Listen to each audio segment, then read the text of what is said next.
días, mi nombre es Luis León y el día de hoy le voy a dar un resumen de todas las prácticas que hemos visto hasta ahora.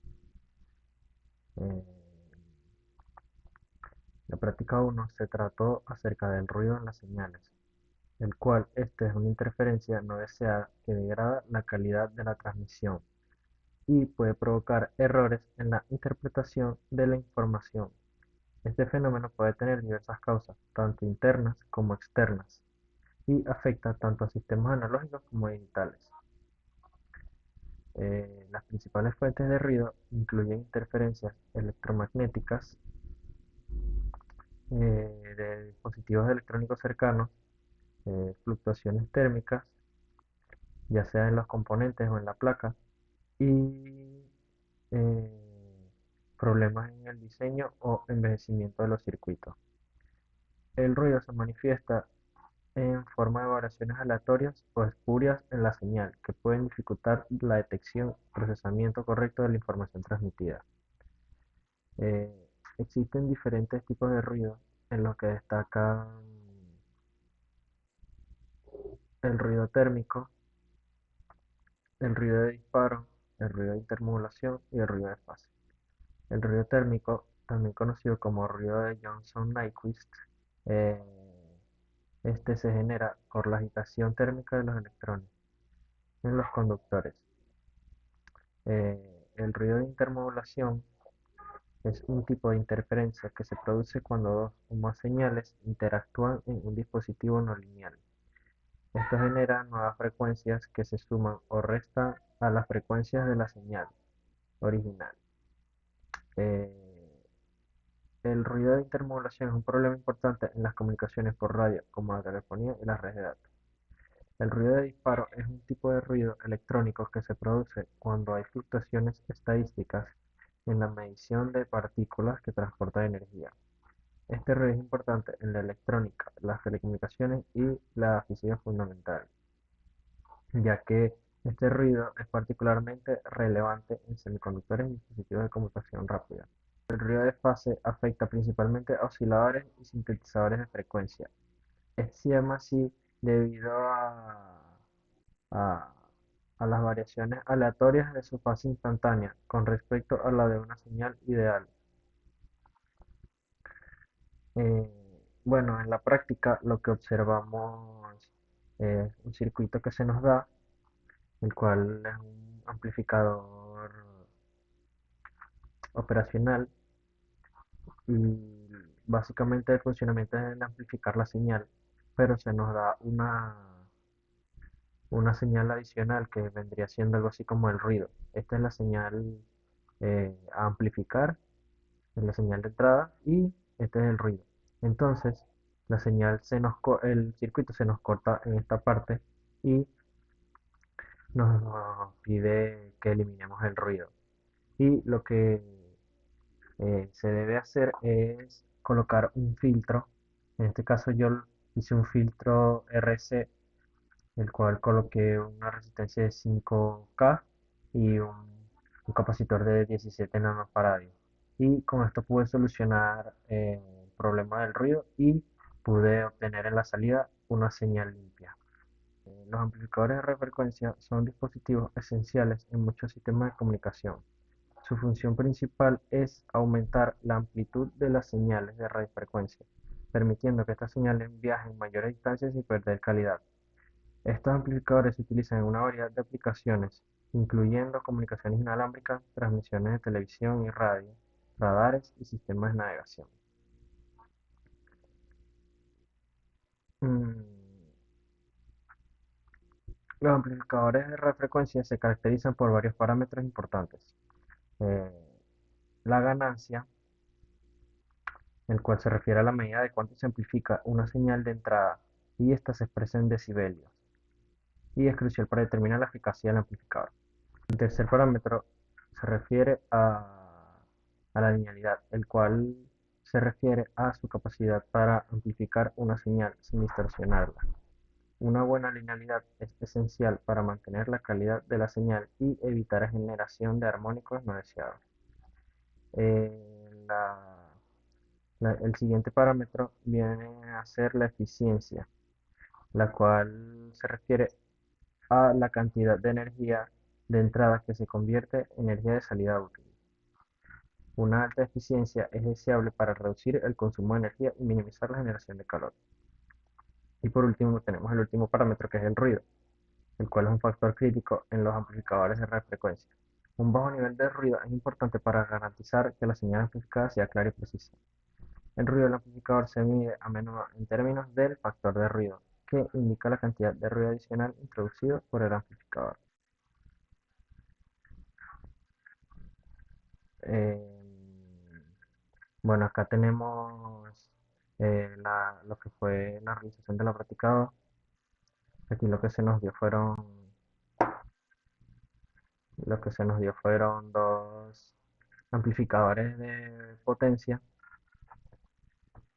Eh, en este caso, la primera parte se trató del amplificador de potencia con el TIP 31.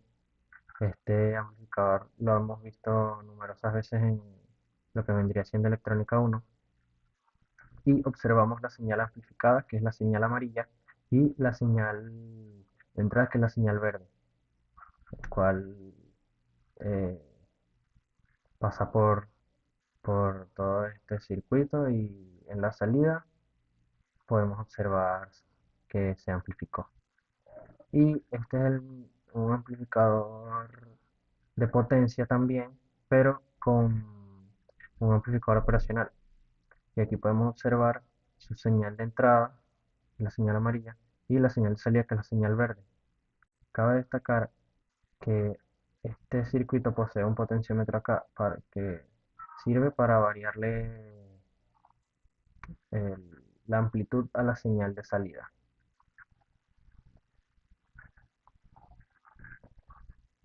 La práctica 3 se trató de los osciladores. Un oscilador es un dispositivo que genera una señal periódica, generalmente cuadrada. Estos dispositivos son esenciales en una amplia gama de aplicaciones, incluyendo sistemas de comunicación, relojes electrónicos, sintetizadores de frecuencia y equipos de prueba y medida. Los osciladores funcionan basándose en la realimentación positiva, que permite que una pequeña señal inicial crezca hasta convertirse en una señal de mayor amplitud. Existen diferentes tipos de osciladores, cada uno con características específicas y particulares. Eh, Tenemos el oscilador LC, el cual utiliza un circuito tanque compuesto por una inductancia L y una capacidad C. Estos osciladores son muy estables y se utilizan en aplicaciones de radiofrecuencia y comunicaciones inalámbricas. Como podemos observar aquí, está compuesto por un inductor y un capacitor. Eh, Tenemos el oscilador de cristal, el cual es un dispositivo que genera señales eléctricas precisas y estables, y este se utiliza en circuitos electrónicos para proporcionar el ritmo de reloj en procesadores, sintonizadores, sintetizadores y otros dispositivos. Luego tenemos el oscilador RC, y por último tenemos el oscilador de relajación, el cual es un oscilador no lineal obtenido por el aumento continuo de algún tipo de restricción y la posterior liberación repentina de la misma. Cuando la tensión se vuelve demasiado fuerte, se descarga y parte de la energía se disipa, y la tensión aumenta de nuevo y el ciclo se repite. Los osciladores tienen diferentes parámetros, los cuales son la frecuencia de oscilación, la estabilidad de frecuencia y la pureza espectral. La frecuencia de oscilación se refiere a la frecuencia a la cual oscila la señal generada. Esta depende de los componentes del circuito y puede ser ajustada en algunos tipos de osciladores. La estabilidad de frecuencia se refiere a la capacidad del oscilador para mantener una frecuencia constante a lo largo del tiempo y bajo diferentes condiciones ambientales. Y por último, la pureza espectral se refiere a la medida en la que la señal generada se aproxima a una forma de onda ideal, como una onda sinusoidal. Una mayor pureza espectral implica menos distorsión y ruido en la señal. Acá tenemos la realización de la práctica 3, el cual se dividió en tres partes. la primera parte nos daba este oscilador, el cual si observábamos con detenimiento podíamos observar que eh, este LED se prendía de una manera diferente a este LED, ya que mientras este estaba prendido, este LED se encontraba apagado y viceversa. Y acá en la señal de salida podemos observar eso, ya que mientras la señal de color azul está en el flanco de bajada, la señal de color amarillo se encuentra en el flanco de subida. Y podemos observarlo reflejado en los LEDs. Em, Luego nos dieron este otro oscilador, el cual se parece mucho al anterior debido al uso de de los dos transistores, y su funcionamiento es parecido, pero con la única diferencia de que este oscilador mantenía el flanco de subida mucho más tiempo. Es decir, que el LED se mantenía prendido mucho más tiempo y luego se apagaba por un corto periodo de tiempo y luego volvía a prender por un periodo de tiempo más prolongado. Y por último nos mandaron a diseñar nuestro propio oscilador del que nosotros tuviésemos conocimiento, y yo decidí utilizar el 555. Este, y yo decidí utilizar el 555 para... Y, y por último nos mandaron a diseñar, y por último nos mandaron a utilizar un oscilador del que nosotros tengamos conocimiento, y yo decidí utilizar el 555. Y realizándole las conexiones correspondientes, podemos observar cómo convierte una corriente directa a una señal cuadrada. En práctica 4 se trató de los osciladores VCO. Los osciladores VCO, o mejor conocidos osciladores controlados por voltaje, son dispositivos electrónicos que generan una señal periódica, cuya frecuencia de oscilación puede ser ajustada mediante una señal de control de voltaje. Estos osciladores son componentes esenciales en muchos sistemas de comunicación y equipos electrónicos, ya que estos permiten una gran flexibilidad y precisión en la generación de frecuencias. Su principio de funcionamiento se basa en la variación de ciertos parámetros del circuito, como la capacitancia o la inductancia, en respuesta a una señal de control de voltaje.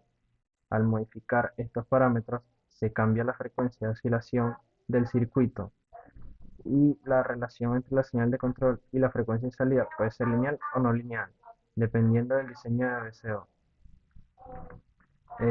Tipos de VCO.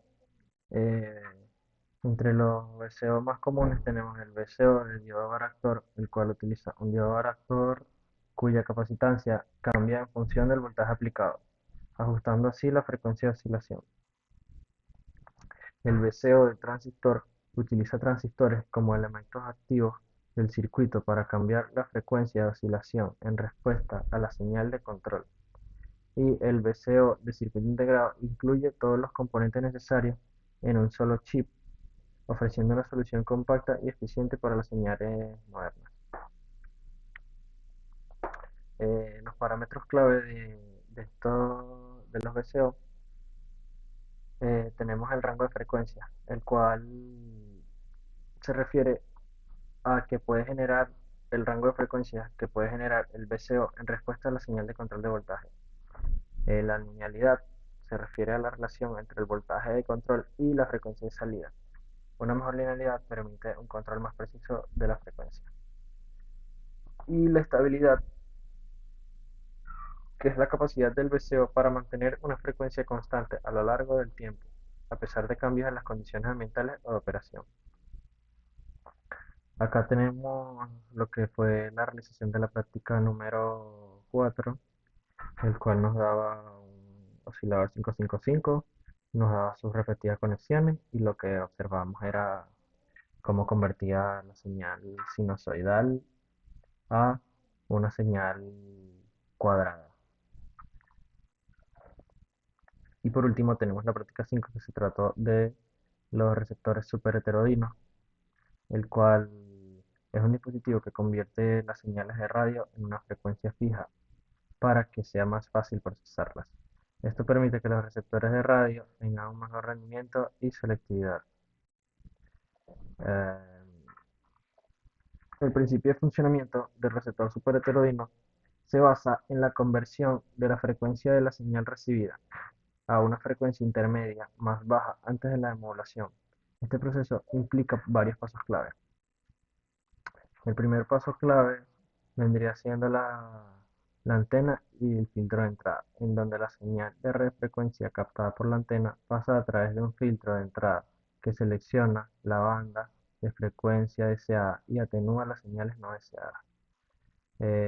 Luego, esta señal pasa por un mezclador en donde este se mezcla con la salida de un oscilador local en el mezclador. Este proceso genera dos nuevas señales, una con una frecuencia igual a la suma de las frecuencias de entrada y otra con una frecuencia igual a la diferencia de estas frecuencias. La frecuencia intermedia es la diferencia entre la frecuencia de la señal de entrada y la frecuencia del oscilador local. Luego, la señal de frecuencia intermedia, se filtra para eliminar las demás componentes de frecuencia y mejorar la selectividad del receptor. Este filtro es crucial para reducir el ruido y las interferencias. Luego, la señal de frecuencia intermedia filtrada se amplifica para aumentar su amplitud y mejorar la relación de señal-ruido antes de la emulación. Luego, esta señal amplificada se modula para traer la información original como audio o datos de la portadora de la frecuencia intermedia.